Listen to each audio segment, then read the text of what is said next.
വാങ്ങുമ്പോൾ ഇതുപോലെ ഉണ്ടാക്കി നോക്കൂ. നല്ല ക്രിസ്പി ആയിട്ട് നന്നായിട്ട് മുരിച്ചെടുക്കാവുന്നതാണ്. ഇതിൻ്റെ ഒരു 2 കഷ്ണം മതിയാകും നമുക്ക് ഊണ് കഴിക്കാൻ വേണ്ടി. ഹായ് ഫ്രണ്ട്സ്, എല്ലാവർക്കും സുഖമല്ലേ? എല്ലാവർക്കും നമസ്കാരം. ഇന്ന് ഞാൻ കാണിക്കാൻ പോകുന്നത് വെണ്ടയ്ക്ക കൊണ്ടുള്ള ഒരു ഉഗ്രൻ മെഴുക്കുരുട്ടിയാണ്. ഇതുവരെ ആരും കഴിച്ചിട്ടില്ലാത്ത ഒരു മെഴുക്കുരുട്ടിയാണ്. ഇത് കണ്ടു നോക്കുക. ഇത് മാത്രം ചപ്പാത്തിയുടെ കഴിക്കാവുന്നതാണ്, വെറുതെ സ്നാക്സ് ആയിട്ടും കഴിക്കാവുന്നതാണ്. കണ്ടു നോക്കുക. ഇതൊരു 300 ഗ്രാം വെണ്ടയ്ക്കയാണ് എടുത്തിരിക്കുന്നത്. ഇതിൻ്റെ മൂട് നമുക്ക് സാധാരണ ഈ വെണ്ടയ്ക്കയുടെ മൂട് മാറ്റുന്നത് പോലെ ഇത് മാറ്റിയിട്ട് ഇതേപോലത്തെ ഇങ്ങനെ ചെറുതായിട്ട് അരിയേണ്ട കാര്യമില്ല. ഇതുപോലെ അരിയുക. ഇതേ കണക്കിനെ അരിഞ്ഞെടുക്കാം. കണ്ടോ, ഇങ്ങനെ അരിഞ്ഞെടുക്കുക.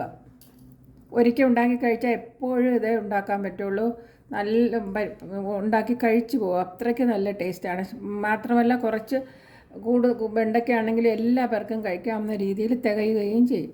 ഇതിലേക്ക് 1/2 ടീസ്പൂൺ മഞ്ഞൾപ്പൊടി ഇടാം, 1/2 ടീസ്പൂൺ ഉപ്പുപൊടി ഇടാം,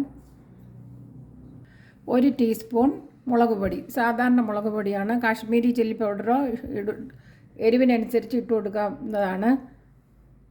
ഇനി കടലമാവ് ഒരു 3 ടീസ്പൂൺ ഇട്ട് കൊടുക്കാം. 1 ഇട്ട്, 2 ഇട്ട്, 3 ഇട്ട്, 3 ടീസ്പൂണാണ് ഇട്ടിട്ട്. 1 ടീസ്പൂണും കൂടി ഇടാം, ഒരു 4 ടീസ്പൂൺ ഇടാം. ഇതിനി നല്ലവണ്ണം ഇതിൽ പിടിക്കുന്നതിന് വേണ്ടി കുഴച്ചെടുക്കാം നമുക്ക്. ഇങ്ങനെ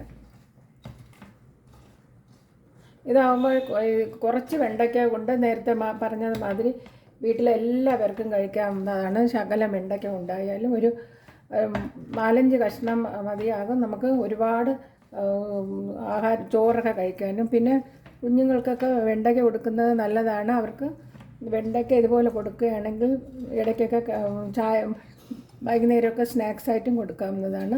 ഇങ്ങനെ ഉണ്ടാക്കിയ. ഇനി 1 ടേബിൾ സ്പൂൺ വെള്ളം, പച്ച വെള്ളമാണ് ഒഴിച്ചു കൊടുക്കുക. എല്ലാം പിടിക്കുന്നതിന് വേണ്ടിയാണ്. ഇങ്ങനെ 1 ടേബിൾ സ്പൂൺ മതിയാകും. വെണ്ടയ്ക്കയുടെ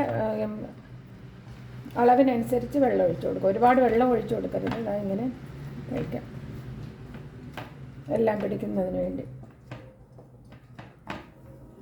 ഇതിനി ഒരു 10 മിനിറ്റ് വച്ചേക്കാം.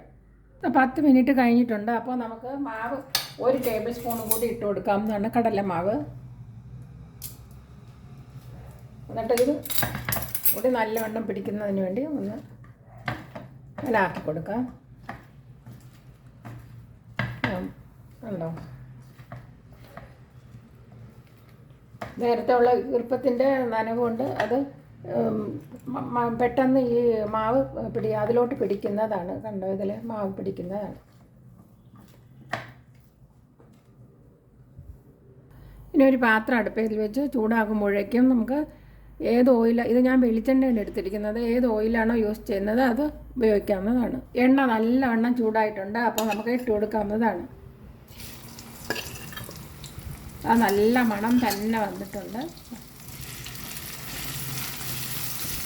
ഇതിൻ്റെ പകുതിയെ ഞാൻ ഇട്ടുള്ളൂ. കുറച്ച് എണ്ണ ഞാൻ ഒഴിച്ചുള്ളൂ. അപ്പോൾ പകുതി മാത്രമേ ഞാൻ ഇട്ടുള്ളൂ. ഹൈ ഫ്ലെയിമിൽ തന്നെ എണ്ണ വച്ച് ഹൈ ഫ്ലെയിമിൽ ഒരു 2 മിനിറ്റ് വയ്ക്കുക.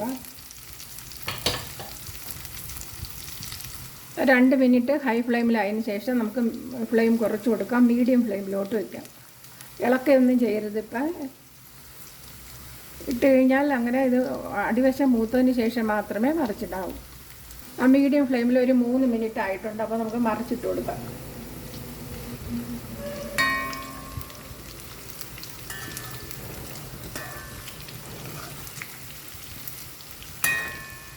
എണ്ണയുടെ കളർ മാറിയതിന് കാരണം ഇന്നലെ ഞാൻ ഇതുപോലെ ഉണ്ടാക്കി അതിൻ്റെ എണ്ണ കൂടി വന്ന് ഒഴിച്ചു കൊടുത്തു. അതുകൊണ്ടാണ് ഞാൻ ഇങ്ങനെ ഇരിക്കുന്നത്. എണ്ണ കളർ മാറാൻ കാരണം.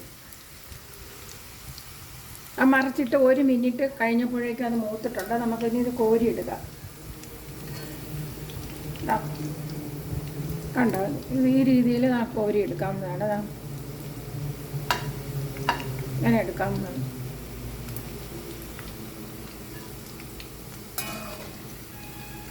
ഇപ്പോൾ അത് മീഡിയം ഫ്ലെയിമിലാണ് വച്ചിരിക്കുന്നത്. അല്ലെങ്കിൽ കരിഞ്ഞു പോകുന്നതാണ്. എണ്ണ എല്ലാം കരിയും. ഇതിൻ്റെ കളർ അങ്ങനെ തന്നെ ഇരിക്കും, അതുകൊണ്ട് മൂക്കില്ല എന്ന് വിചാരിക്കേണ്ട. കളർ ആ പച്ച കളർ മാറേയില്ല, ഇത് ഈ കളറിൽ തന്നെ ഇരിക്കും.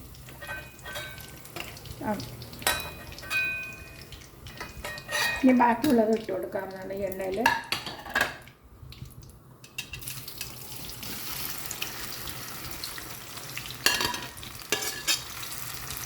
കണ്ടോ, ഇതിൽ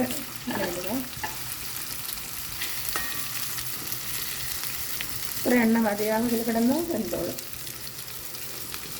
ഇനി ഫ്ലെയിം കൂട്ടി വയ്ക്കേണ്ട. ഈ മീഡിയം എണ്ണ ചൂടായത് കാരണം ഇതിൽ ഈ മീഡിയം ഫ്ലെയിമിൽ തന്നെ കിടന്ന് വെന്തോളും. നല്ലപോലെ മൂപ്പിച്ച് കോരി എടുത്തിട്ടുണ്ട്. കണ്ടോ, അപ്പം ഇതിൻ്റെ ഇതുപോലെ ഇരിക്കണം. കണ്ടോ, നല്ല ടേസ്റ്റാണ്. അത് ക്രിസ്പി ആയിട്ടിരിക്കുന്നതാണിത്. ഇതുപോലെ നിങ്ങൾ ഉണ്ടാക്കി നോക്കുക. ഇനി അടുത്തൊരു വീഡിയോയുമായി വരാം. എല്ലാവർക്കും നന്ദി, നമസ്കാരം. എൻ്റെ ഈ ചാനൽ സബ്സ്ക്രൈബ് ചെയ്യാത്തവർ പ്ലീസ് സബ്സ്ക്രൈബ് ചെയ്യുക, ലൈക്ക് ചെയ്യുക, കമൻറ്റ് ചെയ്യുക. ഇതുപോലെ ഉടനെ തന്നെ നിങ്ങൾ വെണ്ടയ്ക്ക വാങ്ങി ഇതുപോലെ ഉണ്ടാക്കി നോക്കുക. ബൈ.